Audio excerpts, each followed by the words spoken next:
अस्सलाम वालेकुम, क्या हाल है सबके। अल्लाह पाक आप सबको अपने ज़माने में खैर ऑफिस से रखिए। अल्लाह पाक सबकी मुश्किलें आसान फरमाए। अल्लाह पाक सबके लिए आसानियों के सबब बनाए, आमीन सुम आमीन। तो ये देखें जी, आज मैंने स्नो को कर दिया है बंद, क्योंकि इसने ये भी गली में निकल गई थी और ब्राउनी उसको बचाने की कोशिश में दरवाज़ा ढूंढ रहा है ब्राउनी। ये देख, और वो अंदर से भी उसको मारने पर लगी हुई है। वो नीचे दरवाज़ा किधर आ गया ब्राउनी। ब्राउनी मेरा बच्चा बाई नहीं जाता, यही जाती है, यही फिर इसके पीछे ब्राउनी भी जाता है। तो चढ़ गया। हाँ जी, अंदर जाना आपने, उसको बाहर निकालना है, उसने तो बाहर नहीं आना। ये मुझे तंग करती है, मेरा बच्चा ये मुझे तंग करती है ना। हाँ, गुस्सा करेगा, वो भी गुस्सा करना पे जी। नहीं निकालना, बाहर जाती है। एनु ब्रानी ने भी अंदर कर दो। ब्रानी चलो, ए रुक जा तू, ब्रानी को भी बंद करो अंदर। तो मैंने कहा ना रुक जाओ।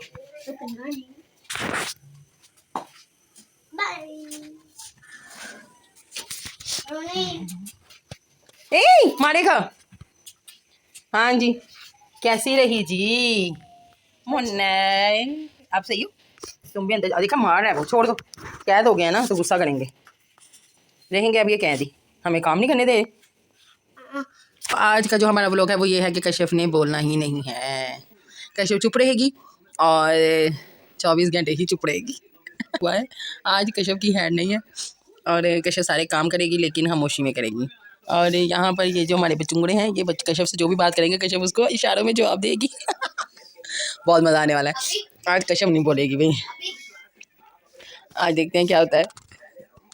नहीं बोल रही, इशारे में तो बात करो।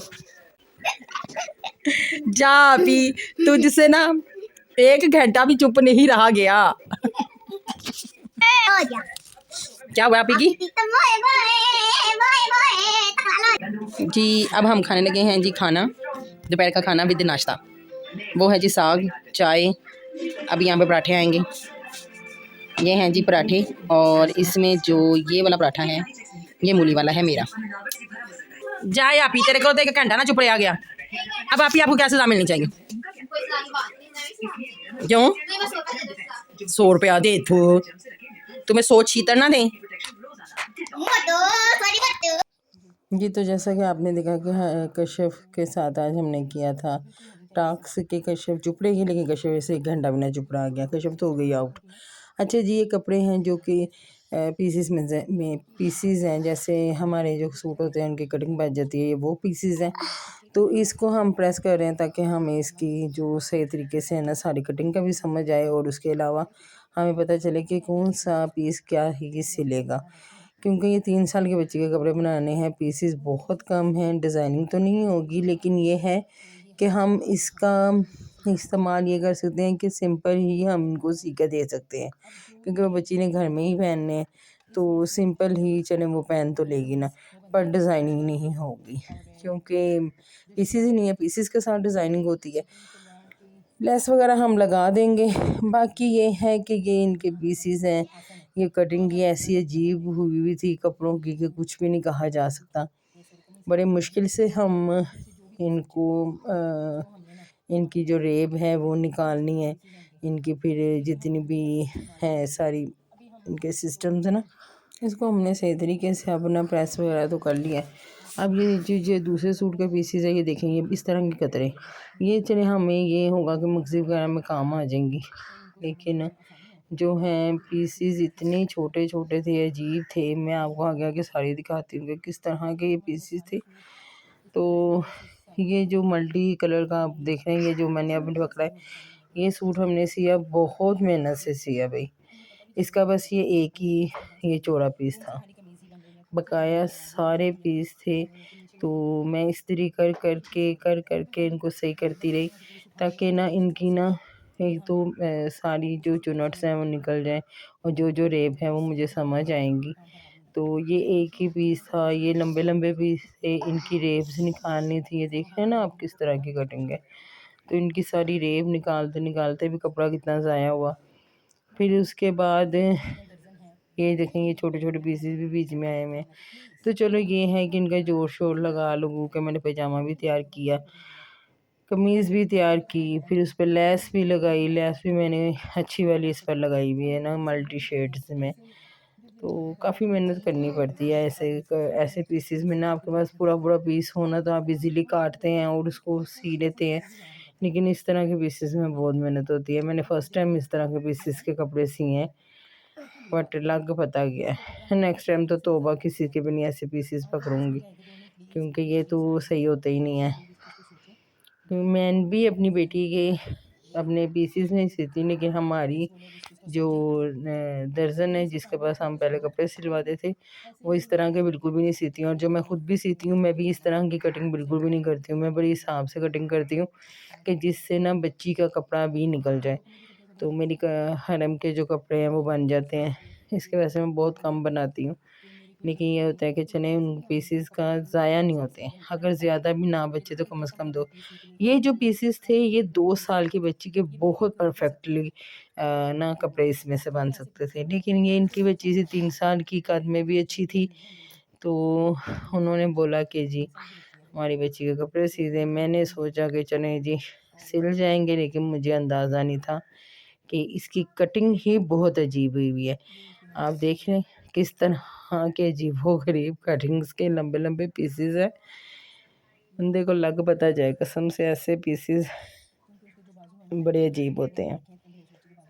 जितनी मेहनत इस सूट पर की है ना, उतनी किसी बड़े सूट पर की होती है। अच्छी सिलाई भी मिल जाती और सुकून भी होता। बड़े सूट छोड़कर, यहाँ तक कि अपना सूट छोड़ के इस सूट पर मेहनत करती रहे। फिलहाल चले जी, अल्लाह पाक ने, वो कहते हैं ना वो ठोकर खा के इंसान सीखता है, वो वाला हिसाब हुआ हमारे साथ कि मैंने कभी इस तरह के पीसेस से कभी सिए नहीं थे। तो ये जो कपड़ा मैंने सारा इकट्ठा किया है, इसमें से मैंने ना पैजामा बनाया है। आपको अंदाज़ा तो हो गया होगा किस तरह के पीसेस हैं। ये जो ग्रीन से है ये भी पीसेस में है। फिर ये एक मेहरून है, इसकी तो सीधी सीधी शलवार चले सिल जाएगी।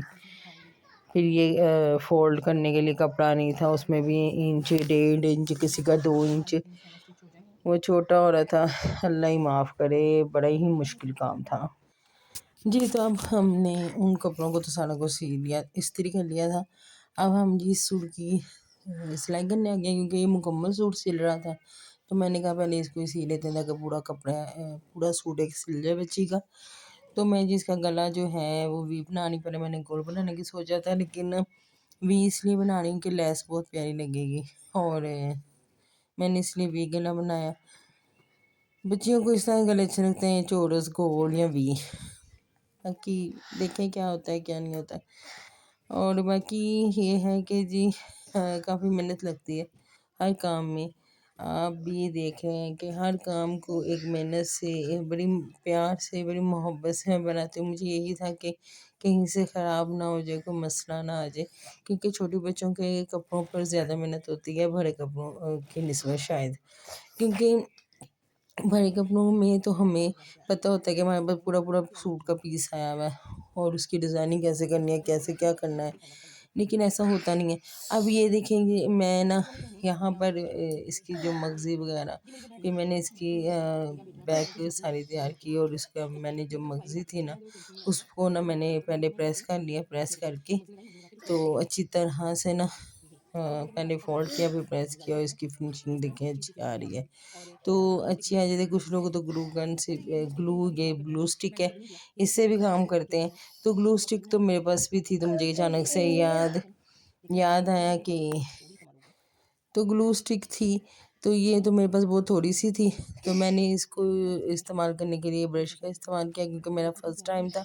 मुझे नहीं पता था कि वाकई में ये ग्लू स्टिक काम करती है या नहीं करती। बहुत लोगों को इस्तेमाल करते देखने कि मुझे खुद नहीं एक्सपीरियंस था। तो मैंने इसको इस तरह से ना ब्रश के साथ ही निकाल निकाल के लगाया। तो ये ना वाकई में बहुत अच्छा इसका रिज़ल्ट था। ये बड़ी अच्छी तरह से हो गई थी, और ख़ास तौर पे जो हम वो बारीक वाली लेस लगाते हैं ना, उसमें बड़ा काम देगी। अभी तक मैंने वो लेस नहीं यूज़ की, जब करूँगी तो मैं उसमें भी लगाऊँगी ताकि ईज़िली ना लग सके। तो इसका ना बहुत अच्छा रिज़ल्ट आया था, और ये ना अच्छी तरह से प्रेस हो गई थी। बट ये है कि अगर आप ग्लू का इस्तेमाल करें ना, तो उसमें सबसे ज़्यादा इस चीज़ का ध्यान रखिएगा कि कपड़े में कहीं भी भी बाल ना आए, बिल्कुल सही तरीके से वो ना आराम से लग जाए। बाद में उतार के भी इजीली लग जाता है, लेकिन ना जो इस तरह से हो जाता है ना, एक दफ़ा लग जाए वो ज़्यादा परफेक्ट लगता है और सफाई भी आती है। तो मेरी ये मगज़ी बहुत प्यारी लग गई थी और बड़ी अच्छी सफाई भी आई थी, और ये बड़ा आसान सा और कह लें कि बड़ा अच्छा सा एक्सपीरियंस था मेरा। बड़ी आसानी से ना टेंशन नहीं हुई थी, वरना हम साथ साथ फोल्ड करके लगा रहे होते हैं तो वो थोड़ा बहुत कहीं ना कहीं गड़बड़ेशन हो जाती है। और मेरी मगज़ी बहुत प्यारी लग गई थी। बैक गले को अपने मगज़ी लगाते हैं जो उसमें लगाई थी, तो अच्छा हो गया था ये सारा ना। अब बाकी ये है कि जी ये काफ़ी अच्छे तरीके से मैंने इसे सूट को बड़े ही दिल से सिया था, क्योंकि इसका कलर प्रिंट बहुत प्यारा था, तो इसीलिए तो बहुत अच्छा लग रहा था इसको ना कलरफुल को सीने में। और बेशक इसमें बड़े बड़े फूल थे, लेकिन इतने प्यारे लग रहे थे ना, बहुत प्यारा लग रहा था। आप इसकी फाइनल लुक देखिएगा कि ये बड़ा प्यारा लग रहा था। इस पर जो मैंने मल्टी शेड की लेस लगानी है ना, वो भी बहुत प्यारी लग रही थी। बाकी मैंने इसे सर्दियों के हिसाब से थोड़ा खुला सिया था, ताकि बच्चे नीचे डबल जर्सी भी पहन ले, मोटी हाई नेक भी पहन लेना, तो बच्ची को ज़्यादा फिट नहीं होगा। क्योंकि बच्चों को ज़्यादा फिट कपड़े नहीं पहनाने चाहिए, क्योंकि बच्चे होते हैं ज़रा कमज़ोर कमज़ोर। जो सेहतमंद हों चलो उनकी समझ भी आती है, जो कमज़ोर बच्चे होते हैं ना, उन पर ना सूट नहीं करते, अजीब ही लगते हैं। तो बाकी पता नहीं, अभी तो हम ये अपना ही आइडिया दे रहे हैं, पता नहीं उनका क्या है ज़हन क्या नहीं, क्योंकि मैंने फ़र्स्ट टाइम इस तरह से किसी के कपड़े पकड़े हैं बाहर से, यानी कि ना किसी अननोन पर्सन के। पहली दफ़ा ही मैंने कपड़े पकड़े हैं मेरे, वरना अपने ही जितने जानने वाले उनके ही होते थे, तो ये फ़र्स्ट टाइम था मेरा। मैं ज़्यादातर अपनी बेटी के ही कपड़े सीती हूँ, या अपने सी लिए, भांजियों के भी सिए हैं, सिस्टर का भी। तो बस इस तरह से मैंने सिए। मैंने ज़्यादा ना अननोन पर्सन जो होते हैं, जो बाहर के लोग हैं, उनके मैंने कभी भी नहीं सिए ना। तो दूसरों के तो कभी नहीं सिए, बट ये मेरा फर्स्ट टाइम था। चले फ़िलहाल एक्सपीरियंस हो जाता है इंसान को ना। बाकी अल्लाह पाक के रिज़्क़ का ज़रिया बनाने वाले हैं, अल्लाह पाक ही सबके लिए ज़रिया बन जाते हैं, और सबके लिए ना अल्लाह पाक ही रिज़्क़ करते हैं। वो बड़ी प्यारी बात किसी ने कही है ना ये मेरा बहुत फेवरेट शेर है। जब भी मैं रिज़्क़ की बात करती हूँ तो मुझे ये शेर ज़रूर याद आता है और मैं इसको ज़रूर बोलती हूँ। तो फर्स्ट टाइम आज मैं ब्लॉग में बोलूँगी कि अल्लाह ही रिज़्क़ सबका खोलने वाला है ना, तो उसके लिए है कि मुकाम शुक्र है सूफ़ी के खुदा के हाथ है रोज़ी। मुकाम शुक्र है सूफ़ी के खुदा के हाथ है रोज़ी, अगर ये हक़ पे इंसान को दिया होता तो क्या होता। तो ये बहुत प्यारा सा शेर है, ये मुझे बहुत अच्छा लगता है, बहुत ज़्यादा अच्छा लगता है, क्योंकि हकीकत है। हकीकत में ही कि अल्लाह पाक ने रिज़्क़ का, मौत का, ज़िंदगी का फ़ैसला अल्लाह पाक ने शुक्र है कि अपने हाथ में रखा हुआ है। वरना आजकल का जो दौर जा रहा है ना, तो कोई किसी को खाता नहीं देखता ना, वो जैसे कहा जाता है कि जी ये अच्छा खा रहे थे, इसे बर्दाश्त नहीं हो रहा, हसद लगी, नज़र लगी, ये वो, तो फिर ये चीज़ें आ जाती हैं। और फिर कोई कैसे ही किसी को रिज़्क़ देता। और अगर किसी के हाथ में ज़िंदगी और मौत का होता है, तो कब की ये दुनिया ना मेरे ख्याल से तो कब की ख़त्म हो गई होती। जो हालात हैं लोगों के, फ़िलहाल कोई किसी से हसद ना ही करे तो बेहतर है। हसद तो वैसे भी इस्लाम में नहीं है, हसद नहीं करनी चाहिए, लेकिन हो जाती है। और बाकी जो है अल्लाह पाक हम सब पर अपना रहम फरमाए, करम फरमाए, हमारी गलतियों को माफ़ कर दे। इंसान की अपनी ही खताएँ होती हैं कि इंसान इतनी मुश्किलात में घिर जाता है, लेकिन समझते नहीं है ना हम लोग। मैं भी इस चीज़ में शामिल हूँ, क्या हम लोग समझते बिल्कुल भी नहीं है कि हम पर ये मुसीबत आई है, कैसे आई है, क्यों आई है। तो हम कहते हैं कि पता नहीं क्या हो गया, कैसे हो गया। इंसान के अपने कुछ बोल होते हैं, कुछ चीज़ें होती हैं, उससे ही इंसान ना आजमाइश में आ जाता है। तो गुनाह होते हैं, हमें तो तौबा करनी चाहिए। अल्लाह पाक हम सबको माफ़ फरमाए, अल्लाह पाक अपना रहम कर दे, करम कर दे, आमीन सुमा आमीन। The next day तो ये देखें जी, हमने सूट सिल लिया है बच्ची का, और बहुत प्यारा सिला है माशाल्लाह से। बस हमारे कस्टमर को भी पसंद आ जाए। ये लेस लगाई है सारी, ये देखेंगे चुनर देकर वो प्लेट्स देकर बाजू बनाए हैं, ये इलास्टिक डाला है, ये पाँव वो जो पहुँचे हैं वहाँ पर ये प्लेट्स हैं यहाँ पर, ये देखें ये सारी प्लेट्स डाली हैं और वी गला है, साथ बटन टेक भी रखा है। ये बटन टेक है, यहाँ पर बटन लगाना बाकी है अभी, तो बटन टेक भी रखा है। माशाल्लाह से अल्लाह पाक बस बच्ची को पहनना नसीब करे। मेहनत की है, कहीं से हम बाजू निकाल रहे हैं, कहीं से कटिंग करके बाजू निकाल रहे हैं। फिर पजामे में बहुत ज़्यादा मेहनत की, क्योंकि इसमें मैंने बहुत ज़्यादा मेहनत की है, बड़ी मुश्किल से पजामा सिला।